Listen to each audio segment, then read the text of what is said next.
So not a ton of weapon balancing today, but they did add 2 new options to the close range meta. With the TTK as low as it is currently, it does bump them into the viable conversation and even semi-competitive for the nail gun. But obviously certain guns are going to have strengths and weaknesses, so that's what we're going to focus on. The TTKs for the MP5 conversion kit for the C9 and the nail gun have been added to this. And then for the close range meta chart, we have the first damage drop off and the second. If you want me to include this on the other spreadsheet, if you like the link, you have it pinned, I can go ahead and add it there if you guys are interested, but this is kind of where I have it now. The Kompakt is still killing the fastest, but the damage per mag can suffer compared to something like the AK, but it's pretty good in there. You can see the average damage per mag or downs per mag is around 5, so it's right around there, so that's pretty good. AK-74 still pretty solid. Obviously its greatest is sniper support, probably still a little too broken because of the range and the TTK, but we're going to do a TTK video probably tomorrow or the next couple days. PPSH, not necessarily a fan favorite for a lot of people, but you can see this is where the nail gun comes in. Very good TTK. It only has a 15 round mag in game. In the firing range, for some reason, it's bugged out where it shows 30, but it only has 15 in practice. In practice, though, 580 TTK, pretty consistent, solid TTK. The hardest part with this gun to use, though, as soon as they get beyond range, it's not like the damage just magically disappears. It's really hard to shoot the shots because the projectiles are so slow. Essentially, the bullet drop is super low. So maybe a good gimmicky gun, but you just really have to know the strengths and weaknesses. Saug, pretty good. KSV. Grekhova, a lot of people are asking about, why isn't this one included? I decided to include it. You can see the range kind of sucks in terms of the default range. I know with the barrel, you could bump it up to around 12-ish meters, whereas a lot of these will go to like 16, 17. We'll talk a little bit more about Grekhova, Jackal, Superi, and then the MP5 conversion kit. And then right here, you can see the C9 656 millisecond TTK. And I know if you look on Chest Shot TTK on True Game Data or one of the other sites, this will be like 570 or something like that. That is because if you land 2 stomach shots, you're going to get the slower TTK. I think it's very realistic to land 2 stomach shots or leg shots. 2 total out of the 10 or so shots. Very likely. If you're 100% chest and head, you will get a slightly faster TTK. And then even then, it'll bump it into the mix. So I'm not a fan of that inconsistency. If you don't mind it and you feel like you're more reliable with chest shots, more power to you, go for it. And then as we can see right here, the next TTK, obviously the AK isn't really part of the conversation there because its range is so much further than all of these other weapons. But you can kind of see how things pan out. C9 ends up doing a little bit better in this area, but you can see the nail gun is also doing good. It's just, like I said, you're going to be hard to hit those shots and the downs per mag, maybe more of a solos or duos gun, even though the reload is pretty decent. That's kind of how it lays out. Those are a lot of the close range options for you. I do have a couple notes here for the AK-74. It does have rifle range, which is insane with the fast TTK, but it does have a little bit slower ADS. Mag bullet velocity is rough for the nail gun, but good after, like if you're going for an 8 attachment primary, at least to start off on your first loadout, if that's what you choose to do instead of overkill, that one's a decent option. Grekhova is probably going to be a little bit more reliable, even though it kills a little bit slower than the nail gun. The mag size on the Grekhova is infinitely better. The fire rate's insane. I think there's a pretty solid hip fire build. There's a little bit more you can do with the Grekhova than the nail gun that you can't even equip attachments on. So rough range, like we saw, it's a little bit shorter than the other ones, which a lot of people probably go, oh, what's 3 or 4 meters? When you're putting on a barrel and you're bumping that out, it ends up being like closer to 4 or 5 meters.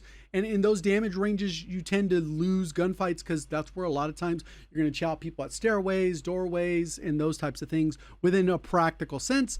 And then, like I said, with the C9, if you get a stomach or leg shot, gives this a slower TTK, as you can see there. So overall, pretty good option. Now let's talk about the new guns. So for the new guns, there's no attachments for the nail gun. I leveled it up a little bit, got a chance to play with it. I did have to level up a lot of XP doing contracts and plunder, casual, wherever you can do it.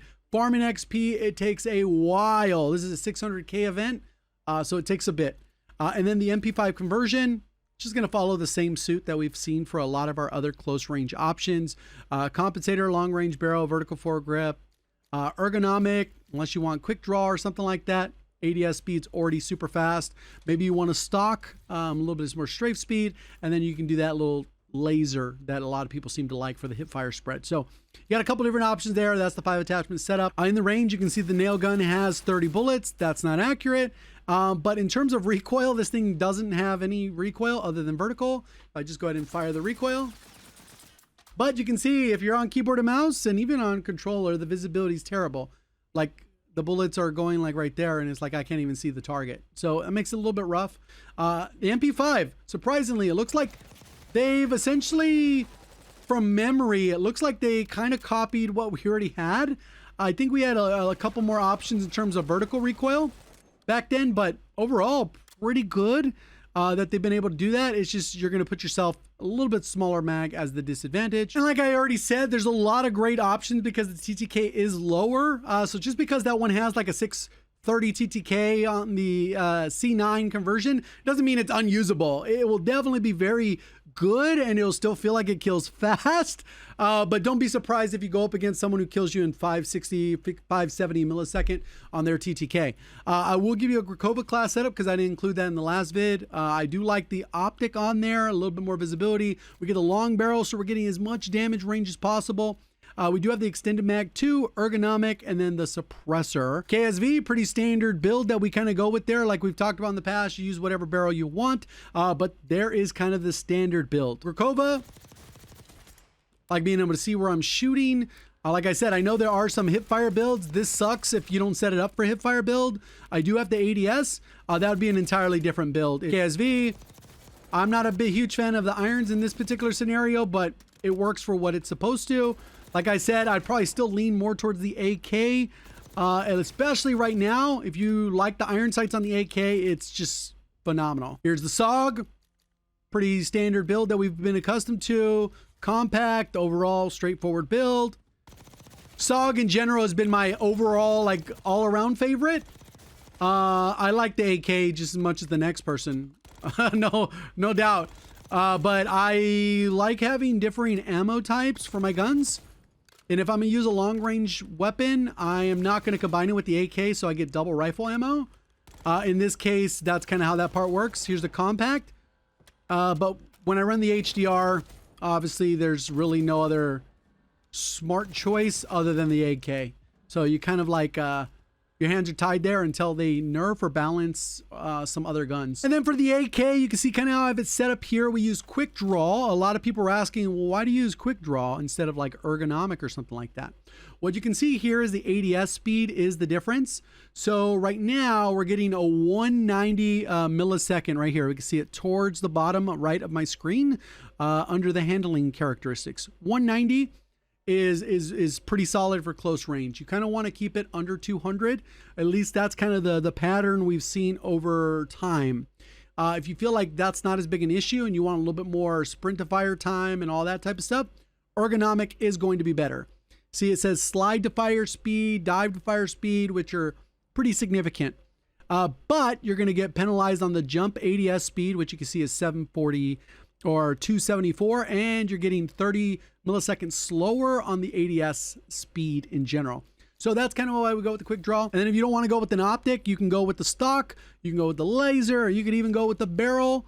Since we're not giving negative effects of running a barrel, you can just get insane bullet velocity if you want to bump out that range up to 60 meters. So it feels like you have the closest TTK, like basically as far as you can shoot it, you can go that route. But for visibility's sake, I do like the overall optic on the AK. I feel like the gun does have a little bit of shake. It definitely has more recoil than maybe some of the other options we could have. So because of that, I run a little bit of an optic just for better visibility. Appreciate all the support. Thank you for watching as always. Have a great day.